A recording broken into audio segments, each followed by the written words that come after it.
Hi guys and welcome. Today we're working on the button closure towel holder pattern. This is a variation of my original pattern which had 2 rings like this. So for the people who have a dishwasher or stove that doesn't have large space through the handle, you can just fit this thinner crochet portion through the handle and then button it in place. Whereas before, these chunky wooden rings didn't fit through the space for some people.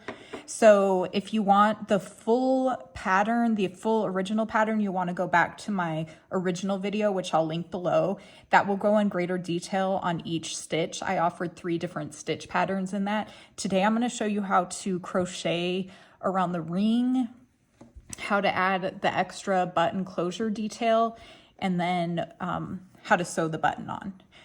The pattern calls for Bernat Maker, which is a tube style yarn. It's a size 5 bulky yarn, which is a cotton and nylon blend.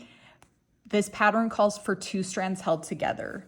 This tube yarn is kind of stretchy, so you want to make sure if you're making these, you do use the 2 strands held together because it creates a sturdy piece. If you use 1 strand, these are going to completely stretch out and they're not going to be very sturdy and hold up well. So you'll also need an L 8mm crochet hook, a tapestry needle to weave your ends in. When I'm using this tube style yarn, I like to use this needle. I'll link it below. It has a blunt tip, so it's easy to weave the ends in without the tip of the needle snagging on that tube yarn. The tube yarn has a knitted fiber and the needles tend to snag it easily.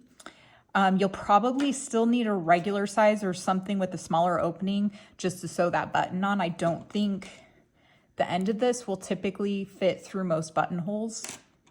A pair of scissors, some kind of button. I like these toggle style buttons. This one's about 1.75 inches long, but you can also use a rounder or oval one. This one's about 1.5 inches long. The whole opening is somewhat flexible, so as long as you get something about this size, you should be able to fit the opening around the button without a problem. And then the crochet ring or the wooden ring, I use a 4-inch wooden ring. It's 100 millimeters. And it's quite large compared to what most designers are using. I think most are going between 3 to 3.5 inches. This one measures 4 inches on the outside. So the center opening is a little bit smaller, but I chose the larger ring because I think the towels look a lot nicer in a bigger ring. The small rings bunch the towels up really tight, and I don't think it looks as nice, but it's up to you. This pattern's very easy to adjust, so if you want to go with the smaller ring, go for it. I'm going to get set up and I'll meet you back here and we'll get started. Okay, so I have my 2 strands of yarn held together. We're going to single crochet around this ring. The original 2-ring version, we sew the strands onto the rings at the end, but because we're only doing 1 ring, we're going to go ahead and crochet it on. With the 2-ring version, if you crochet the beginning ring on, then when you get to the ending ring, your ends will look a little bit different. That's why I have you sewing them on. Crocheting them on is a little bit quicker. So you just want to tail in long enough to weave your end in, and then you create a slip knot. You insert your hook into that slip knot. You pull your ring up, and then you kind of hold your yarn like this, insert your hook from front to back, yarn over, pull up a loop, and then yarn over and pull through 2 loops. You just create a single crochet around that ring. We're going to do that 8 times. So that's 2, 3. I try to keep my yarn as straight as possible for this so that the loops created around the ring aren't twisted. So that was 3, 4,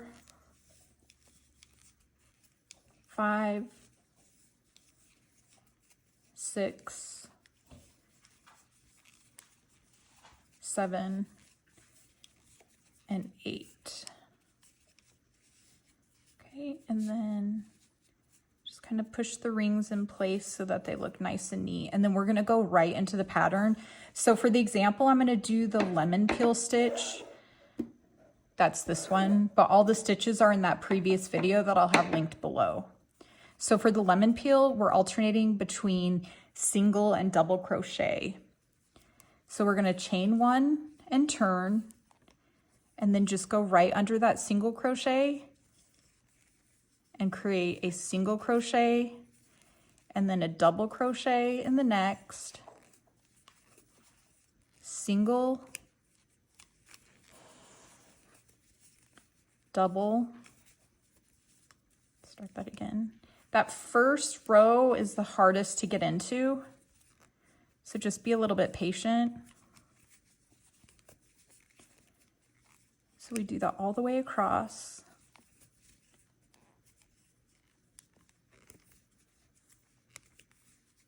Okay, and make sure you go into that last stitch where the slip knot was.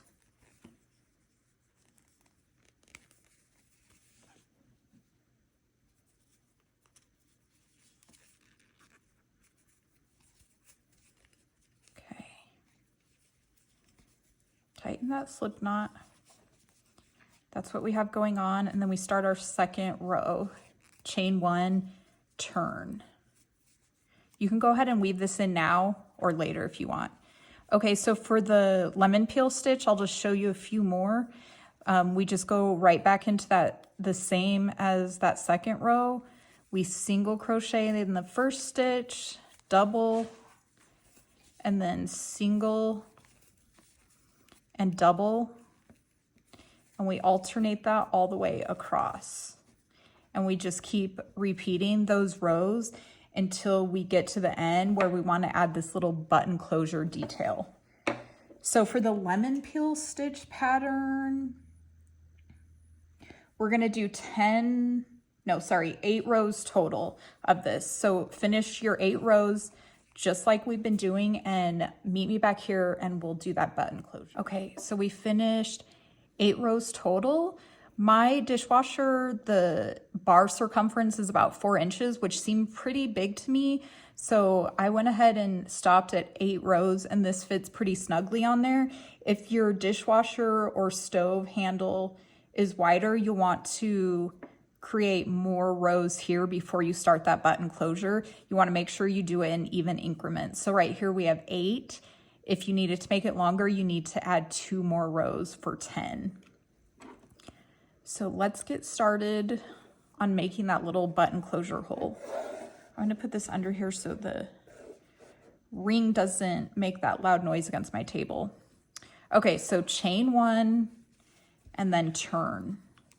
So we're going to single crochet in the first stitch, double crochet in the second stitch,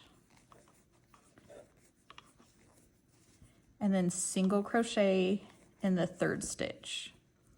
Okay, now we're starting that little opening. So we're going to slip stitch in the next 2 stitches.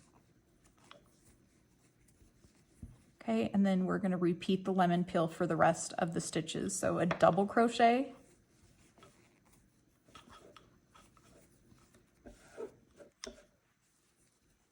a single, and then a double crochet. So with that lemon peel stitch, you always want to start with a single and end with a double. Now we're going to chain 1 and turn. We're going to single crochet,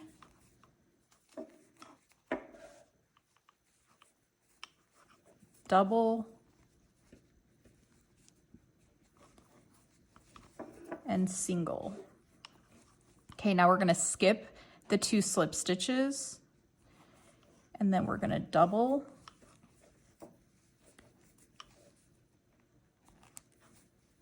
single,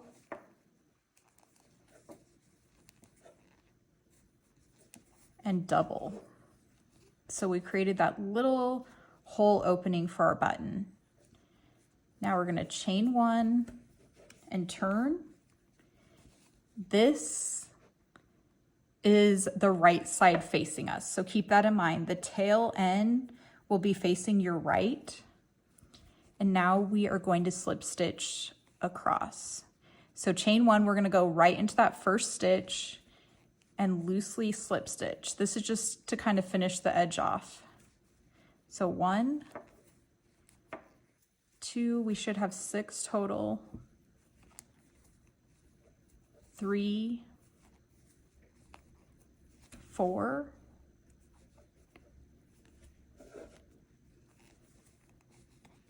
5, and 6. Okay, so that's what it looks like. Then we can go ahead and fasten off. Just leave a tail long enough to weave your ends in. Okay, so now we're gonna sew the button on. So you can go ahead and weave your ends in if you want now. I'm gonna do that off camera at the end. So the idea is, this is actually our front side, so we wanna turn it over.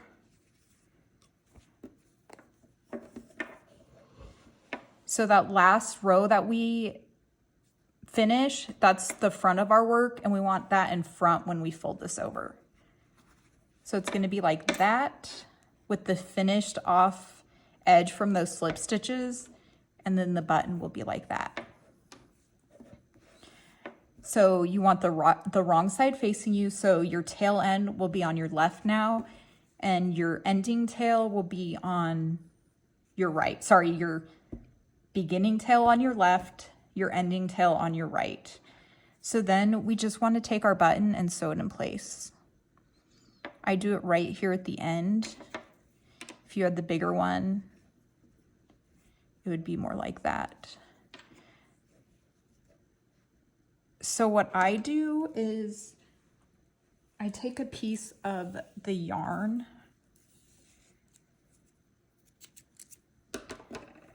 make it quite long because we want this nice and secure. And then I go from the bottom up. You can use a needle and thread if you want. I just think the yarn helps finish it off a little bit better. And then back through. And then I just see, did you see how my needle went right through the fibers of that? That's why that blunt tip needle works nicely, but it's too big for me to do it with this. So I do that a handful of times, like 2 to 3 times. I'll probably do another one more.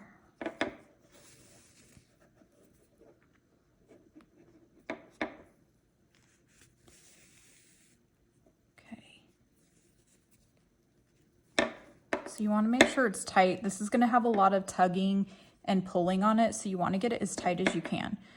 So once it's nice and secure, I tie a few knots. This Bernat Maker, the knots do not show. So it's fine. If you're using a different yarn, the knot might show, so you might have to do something else. But then just weave the ends in. Weave all these ends in, just go back and forth multiple times until it's nice and secure. And then you have the button. You pull the flap down, and then it fits snugly right over the button. And you can fit it right on the ring that you're placing it on, and that's it. So I'm going to go ahead and link the original pattern, which will have all the different designs on it. And if you're doing the one ring version with the button, you just add those few little variations and you're all set. Have a good day.